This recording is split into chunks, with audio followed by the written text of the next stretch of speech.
లేవు. అంటే కాంగ్రెస్ పార్టీ అధికారం నుంచి పోయి బలహీనమైపోయి ఇక దిక్కు దివానా లేదు, ఇంకా గెలవలేము అనే పరిస్థితికి వచ్చినప్పుడు మాత్రమే ఇప్పుడు ఏంటిది అని అంటే కులగణన గురించి, అదేవిధంగా బాబాసాహెబ్ అంబేద్కర్ గురించి, రాజ్యాంగం గురించి, ఇవన్నీ కొత్తగా సామాజిక న్యాయము అనే అంశాన్ని ఎత్తుకొని ఇప్పుడు ప్రజలలోకి వస్తున్నటువంటి పరిస్థితిని మనం చూస్తూ ఉన్నాం.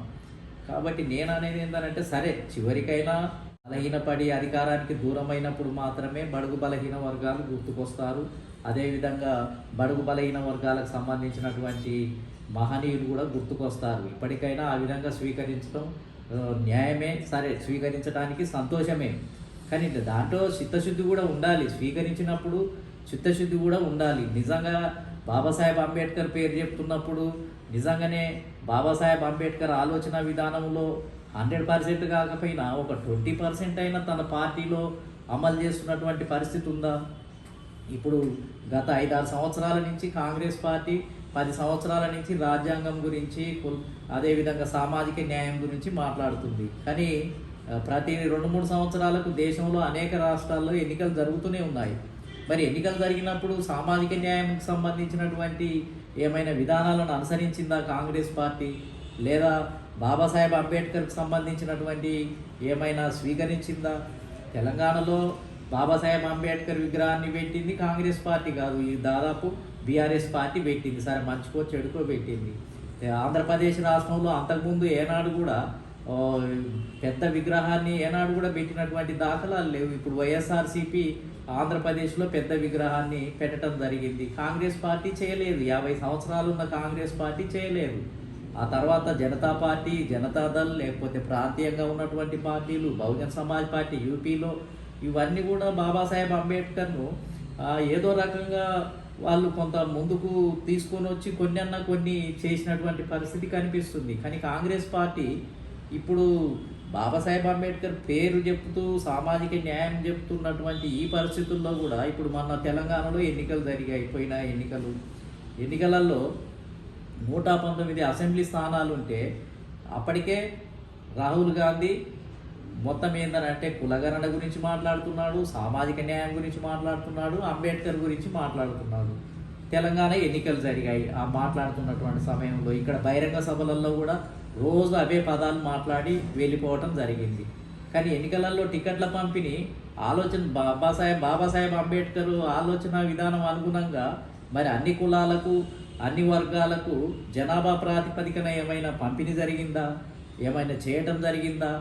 కేవలం ఒకటే ఒక వర్గం ఇక్కడ తెలంగాణ రాష్ట్రంలో టికెట్లన్నీ కేవలం ఒకటే ఒక రెడ్డి సామాజిక వర్గానికి పెద్ద ఎత్తున టికెట్లను కేటాయించి బీసీలు 50% పైగా 55% ఉన్నటువంటి బీసీ సమాజానికి కేవలం ఏంటిది అని అంటే 20 లోపే ఎమ్మెల్యే టికెట్లను ఇచ్చి మోసం చేస్తుంటే రాహుల్ గాంధీ ఏమీ మాట్లాడలేనటువంటి పరిస్థితి. మొత్తము అసలు అంబేద్కర్ ఈ రకమైనటువంటి టికెట్ల పంపిణీని కోరుకున్నాడా? సామాజిక న్యాయము అని అంటే కనీసం ఏంటిది అని అంటే జనాభా ప్రాతిపదికన కాకపోయినా కొంచెం ఇంచుమించుగా అన్ని వర్గాలకు ఇవ్వాల్సినటువంటి అవసరం ఉంది.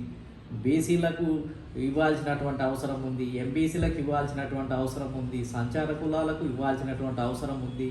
ఎస్సీసీలలో కూడా అనేక వర్గాలు ఉన్నాయి.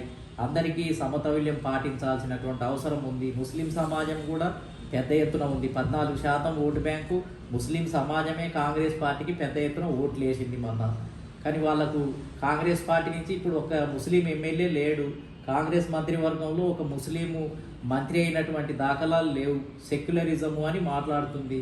రోజు సెక్యులరిజము, సామాజిక న్యాయము, అన్ని వర్గాలను చేరదీస్తాము, అందరికీ న్యాయం చేస్తాము అని మాట్లాడుతుంది. కానీ తన మంత్రివర్గంలో మొత్తం అసలు సమతౌల్యతనే లేదు.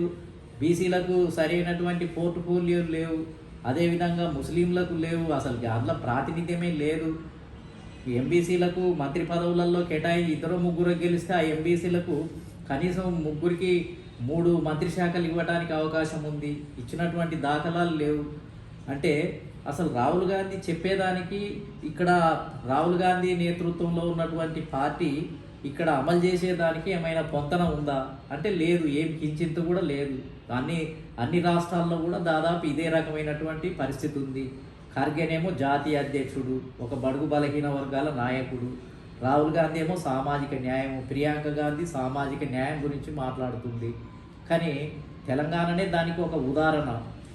తెలంగాణలో ఎటువంటి పరిపాలన, ఎన్ని సీట్లు మొత్తం అగ్రకులాలు గెలిచాయి, 60-70% ఉన్న ఎస్సీ ఎస్టీ బీసీలు అందరు కలిసి ఎన్ని సీట్లు గెలిచాయి, ఎట్లా నామినేటెడ్ పోస్టులు ఎవరికి కేటాయిస్తున్నారు, ఎట్లా బడ్జెట్ అంతా కూడా ఎవరికి కేటాయిస్తున్నారు, ఇవన్నీ కూడా ఈడ ఒక దాఖలాలుగా ఉన్నాయి. ఇక్కడ మచ్చుకు కొన్ని మాత్రమే.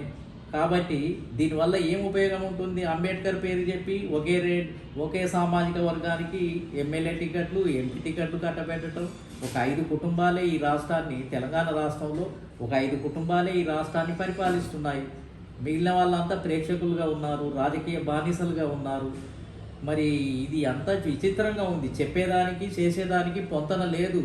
ప్రజలు అసలు చాలా విచిత్రంగా మాట్లాడుకుంటున్నారు. మరి ఇది ఎట్లా సాధ్యం? అంటే మోసం చేయటమే, అంటే అబద్ధాలు ఆడటమే.